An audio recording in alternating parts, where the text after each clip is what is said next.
अस्सलाम वालेकुम। पाकिस्तान पर हमला करना भारत के गले की हड्डी बन गया है। हर गुजरते दिन के साथ भारत को इंतहाई जिल्लत आमेज सूरत हाल का सामना करना पड़ता है। दुनिया के बड़े ममालिक भारत को संजीदगी से नहीं ले रहे, खा वो अमरीका हो, चीन हो या रूस हो या कोई और मुल्क। और अब शंघाई ताउन तंजीम के इजलास में तो जिल्लत की इंतहा हो गई। वो इस तरह कि भारत इसरार करता रहा कि मुश्तरका एलामिये में पहलगाम वाक़े का जिक्र हो और पाकिस्तान को मुलविस करने की कोशिश की जाए। उनकी ये कोशिश तो दरकिनार, दूसरी जानिब जब एलामिया सामने आया तो उसमें लिखा था कि भारत बलूचिस्तान के अंदर दहशतगर्दी में मुलविस है। यानी बलूचिस्तान की सूरत हाल जो पाकिस्तान का मौक़िफ़ था वो शंघाई ताउन तंजीम के मुश्तरका एलामिये का हिस्सा बन गया और भारत मुंह तकता रह गया। भारत के वज़ीर दिफा राजनाथ ने इस एलामिये पर गुस्से में आकर दस्तखत करने से इनकार कर दिया और ये पाकिस्तान की बहुत बड़ी फतह है कि शंघाई ताउन तंजीम जो इस खित्ते की सबसे अहम तंजीम है उसमें पाकिस्तान के मौक़िफ़ को गैर मशरूत तौर पर तस्लीम कर लिया गया है। मैं हूं खुर्रम कलीम और आप देख रहे हैं 24 डिजिटल। शंघाई ताउन तंजीम आखिर ये तंजीम है क्या? ये एक ऐसी तंजीम है जिसमें खित्ते के अहम तरीन ममालिक शामिल हैं। अगर देखा जाए तो अमरीका और वेस्ट के मुकाबले में अगर कोई तंजीम पोटेंशली मौजूद है तो वो शंघाई ताउन तंजीम है, क्योंकि इसके अंदर खित्ते के अहम तरीन ममालिक शामिल हैं, खा वो सेंट्रल एशिया से हों या वो फार ईस्ट से हों या वो जनूब मशरकी एशिया से। अहम तरीन मुल्क चीन, रूस, Bharat, Pakistan, Iran, Kazakhstan, Kyrgyzstan, Tajikistan, Uzbekistan और बेलारूस। यानी कि सेंट्रल एशिया के ममालिक, फार ईस्ट के ममालिक और हमारा जनूबी एशिया। ये इन ममालिक के तमाम, तकरीबन अफ़गानिस्तान को छोड़ के तमाम ममालिक इस ताउन तंजीम के हिस्सा हैं और ये मईशत को सामने रखकर बनाई गई है। और जिस तरह से दुनिया में अब आने वाले दिनों में अमेरिका दबाव बढ़ा रहा है और मगरिब उसका साथ दे रहा है और वो एक हर मुल्क पर पाबंदी लगा देते हैं, उसकी कंपनियों पर पाबंदी लगा देते हैं, उसके मईशत का नातका बंद कर देते हैं, तो ऐसे में ये तंजीम एक नए ब्लॉक की सूरत में सामने आ सकती है जिसमें ये पोटेंशियल मौजूद है कि वो अमरीकी डॉलर का मुकाबला कर सकती है। ब्रिक्स के नाम से एक तंजीम बनी थी जिसमें बहुत सारी बड़ी बड़ी इकॉनमीज शामिल हुई थी जो अमेरिका और वेस्ट से अपने आप को आज़ाद करना चाहती थी, लेकिन अमरीकी दबाव के सामने वो भी घुटने टेकने पर मजबूर हो गई। अब ये तंजीम मौजूद है। इस तंजीम के अंदर भारत एक अहम रुकन था। पहले तो वो पाकिस्तान की मेंबरशिप की मुखालफत करता रहा, लेकिन पाकिस्तान ने लॉबिंग करके उसकी मेंबरशिप ले ली। अब जब पाकिस्तान इस तंजीम का रुकन बन चुका है तो पाकिस्तान ने अपनी अफादियत इसके अंदर साबित कर दी है। सेंट्रल एशियाई ममालिक से तो पाकिस्तान के ताल्लुकात वैसे ही बहुत आइडियल हैं। ताजिकिस्तान, किर्गिज़स्तान, काज़किस्तान पाकिस्तान के ब्रादर इस्लामी मुल्क है और 1992 में जब इनको आज़ादी मिली उसके बाद से पाकिस्तान ने फौरी तौर पर इनसे सफारती ताल्लुकात बहाल किए थे। चीन पाकिस्तान का सबसे टाइम टेस्टेड फ्रेंड है जिसने हर मुश्किल, अच्छे बुरे वक्त में पाकिस्तान का गैर मशरूत तौर पर साथ दिया और पाकिस्तान भी हमेशा चीन के साथ कंधे से कंधा मिलाकर खड़ा रहा। और मई के अंदर 6 मई के वाक़यात हों या 10 मई के वाक़यात, चीन ने पाकिस्तान की टेक्नोलॉजी के जरिए मदद की और पाकिस्तान ने उस टेक्नोलॉजी को चीन से ज़्यादा अच्छे इस्तेमाल करके भारत को धूल चाटने पर मजबूर कर दिया। आज इस इजलास के अंदर भी चीन, रूस, किर्गिज़स्तान, सेंट्रल एशियाई ममालिक और बेलारूस की मौजूदगी में पाकिस्तान ने अपने मौक़िफ़ को दुरुस्त तस्लीम कराया। रूस एक ऐसा मुल्क था जो भारत के साथ बहुत अरसे से, जब से वो भारत तश्कील दुनिया में आया, जब से उसकी तश्कील हुई, भारत के साथ रूस के ताल्लुकात बहुत ज़बरदस्त रहे।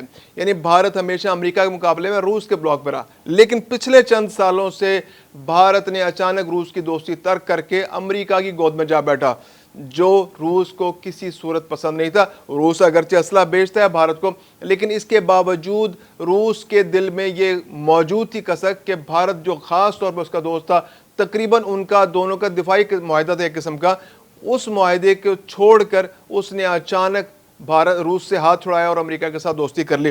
तो रूस को इस बात का एहसास था। इसके बाद रूस ने पाकिस्तान को अहमियत देना शुरू कर दी। पहले पाकिस्तान के लिए मुमकिन नहीं था कि रूस के साथ बायलैटरल सतह पर बहुत अच्छे ताल्लुकात रख सके।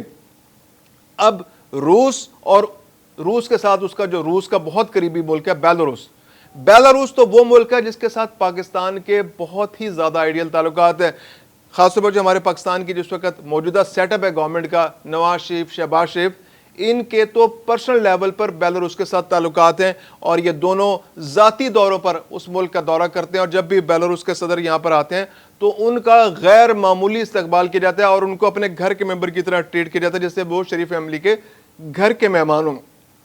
یہ ملک، اس کے علاوہ چین سے، جیسے میں نے آپ کو بتایا کہ چین سے ہمارے تعلقات آئیڈیل ہیں، اور ایران جو آج سے کچھ عرصے پہلے تک انڈیا کی دوستی کا دم بھرتا تھا، اس کو بھی حالیہ اسرائیل ایران جنگ کے اندر ریئلائز ہو گیا کہ انڈیا سب سے زیادہ مشکوک ملک ہے اس دنیا کے اندر، اور وہ کبھی بھی دھوکہ دے سکتا ہے، اور اس نے اسرائیل کے ساتھ مل کر ایران کے اندر سازشوں کا بازار گرم کر دیا، بلکہ اس نے اسرائیل کے ایجنٹ کا کردار ادا کیا۔ ایران کے اندر جو انڈین اہلکار موجود تھے وہ انڈیا کے ساتھ ساتھ اسرائیل کے لیے کام کرتے رہے، اور انہوں نے اسرائیل کو انٹیلیجنس فراہم کی، جس کی بنیاد پر اسرائیل نے ایران کے اندر اپنے مخصوص اہداف کو پرفیکشن کے ساتھ نشانہ بنایا، جس سے ایران کی جو عسکری قیادت تھی، جو پاسداران تھے اور جو سائنسدان تھے، وہ جان سے گئے اور شہید ہو گئے۔ اس میں انڈیا کا برابر کا ہاتھ تھا۔ تو ایسے میں ایران کا جو کردار ہے وہ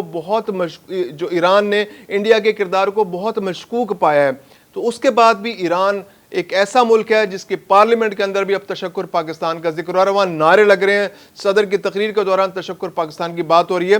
تو ایسے میں پاکستان ایران تعلقات بھی بہت امپورٹنٹ ہے۔ تو روس، چین، ایران، یہ تین خطے کے اہم ترین ممالک ہیں جو اس وقت پاکستان کے بہت قریب آ چکے ہیں، اور ان تمام ممالک کے انڈیا کے ساتھ تعلقات اب کشیدگی کی صورت اختیار کر چکے ہیں۔